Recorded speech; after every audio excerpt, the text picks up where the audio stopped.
दरम्यान एक्झिट पोलवर काही राजकीय विशेष प्रतिक्रिया आल्यात, त्या प्रतिक्रिया आपण पाहूया. 40 जिंकू असं पहिल्या दिवसापासून सांगतो. इंडिया आघाडीसुद्धा आम्ही 45पेक्षा जास्त जागा जिंकू असं पहिल्या दिवसापासून सांगतो. ह्या दोन्ही आघाड्यांचे हे दावे आहेत. पण काल जे एक्झिट पोलनी अंदाज वर्तविले त्यामध्ये आम्ही एक जागेनका होत नाही पुढे.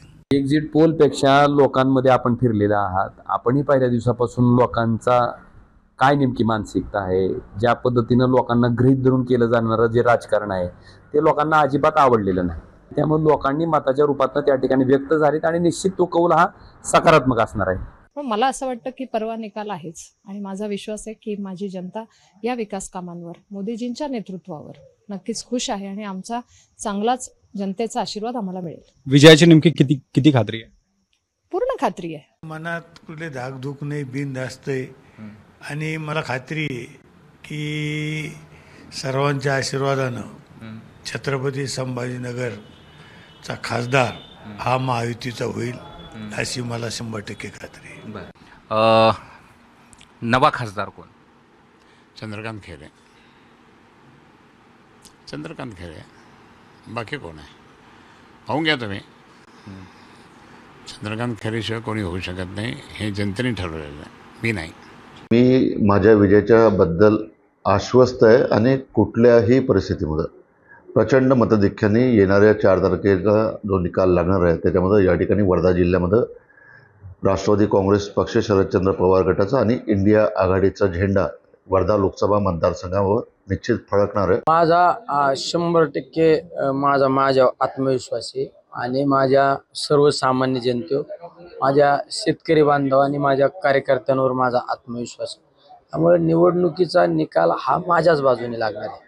मी निवडणूक सुरू झाली त्यावेळेस मी जाहीर केलं कमीत कमी 2 लाख मतांनी मी निवडून येईन असं जाहीर केलं, तर त्यावर मी ठाम आहे. मला किती मतांचं लीड मिळेल असं वाटतंय तुम्हाला? बघा, आता मतदारांनी किती मतदान केलेलं आहे हा शेवटी परवाच कळणारा विषय आहे, पण विश्वास आहे की यावेळेसही 1.5-2 लाखाच्या वरती मला लीड मिळेल. 38-39 जागापर्यंत महायुतीला जागा त्या ठिकाणी दाखवलेल्या आहेत आणि 4 तारखेलाच नक्की या ठिकाणी स्पष्ट होईल. एक्झिट पोलचे अंदाज बऱ्याचदा चुकतात, काही एक्झिट पोलचे बरोबर येतात, काही चुकतात. आता तुम्ही पाहत असाल, आम्हाला एक पक्ष म्हणून आम्हाला सगळ्यांना विश्वास आहे की जे आमचं टार्गेट होतं 45+ ते आम्ही कायम राखू.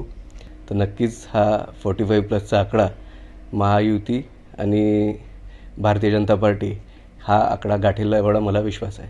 निश्चित यावेळेस परिवर्तनाची लाट आहे, म्हणजे महाराष्ट्रातच नाही पण देशभरात सुद्धा दिसते आहे आणि त्याची सुरुवात महाराष्ट्रामधनं डेफिनेटली होऊन राहिलेली आहे. यावेळेस BJPला इथं खूप मोठा लॉस आहे. महाविकास आघाडी 25 ते 28, माझा असा अंदाज आहे 28पर्यंत सीट्स तरी येऊन जातील यावेळेस महाविकास आघाडीच्या. आम्ही 30 जागेच्या पेक्षा अधिक जागा महाराष्ट्रात जिंकू. 35च्या आसपास आमची संख्या महाराष्ट्रामध्ये असेल. आपल्याला हे सत्तेमध्ये नरेंद्र मोदी येत आहेत, हे 2 दिवस आज आणि उद्यापर्यंत आनंद घेतील. मात्र 4ला संध्याकाळी हे सर्व स्पष्ट होईल. महायुतीला फारसा फायदा असा आकडेवारून म्हणजे एक्झिट पोलच्या आकडेवारून तरी दिसत नाही. नाही निघणार. आम्ही चांगला ठीक आहे. मागच्या वेळेएवढे जेवढ्या 43 जागा घेतल्या त्यात काही 2-4-5 जागाची घट होईल, पण आम्ही काही एवढं नुकसान आमचं होत नाहीये. महाराष्ट्रामध्ये 38च्या खाली एकही जागा मिळू शकत नाही. माझा निष्कर्ष असा आहे की 38च्या खाली एकही जागा मिळणार नाही. 38 ते 41 या दरम्यान त्या जागा असतील. महाराष्ट्रात उद्धवजी ठाकरे साहेबांच्या नेतृत्वाखाली शिवसेना असेल, महाविकास आघाडी असेल, हे निश्चित मोठं यश मिळवणार आहे. सर्वेच सांगतात की 50%च्या वर जागा महाविकास आघाडी मिळणार. या सर्वेवर आमचा विश्वास नाही आणि असं जनरली 30-32 जागेच्या वर पुढे महाविकास आघाडी जाईल अशा प्रकारची स्थिती ओव्हरऑल. शेवटी एक टार्गेट ठरवल्याशिवाय त्या टार्गेटवर पोहोचता येत नाही. राज्याच्या वरिष्ठ नेत्यांनी अशा प्रकारचं टार्गेट ठरवलं 45 पार. त्यामुळं कार्यकर्त्यामध्ये एक उत्साह आला पाहिजे, पदाधिकाऱ्यामध्ये उत्साह आला पाहिजे. त्याला धरून या गोष्टी बोलल्या जातात, परंतु निश्चितपणे आम्ही तिथपर्यंत पोहोचतो. 40च्या पार आम्ही 35-40च्या पार आम्ही या ठिकाणी जातो.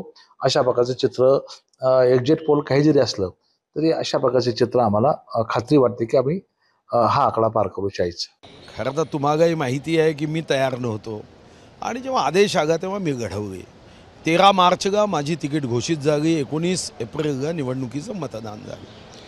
2 जिल्हे आहेत, एक चंद्रपूर आहे आणि एक अमरावती विभागाचा यवतमाळ आहे. त्या विभागाच्या 2 विधानसभेशी माझा तसा संपर्क आलेला नव्हता. पक्ष संघटना म्हणून निश्चितपणे कार्यकर्ते अतिशय उत्साहाने काम करणारे होते. निवडणूक घडवली. या निवडणुकीत मी आठवतो की मी 16 मार्च 1995ला पहिल्यांदा निवडून आलो. तेव्हाच मी ठरवलं विजय झाला तर माजायचं नाही, पराभव झाला तर गाजायचं नाही. मी जबरदस्तीने मगच निवडून द्या, हां 5 वर्ष मग संधी दिली तर मी जीवापाड काम करेन असं मी सांगितलं. एबीपी माझा, उघडा डोळे बघा नीट.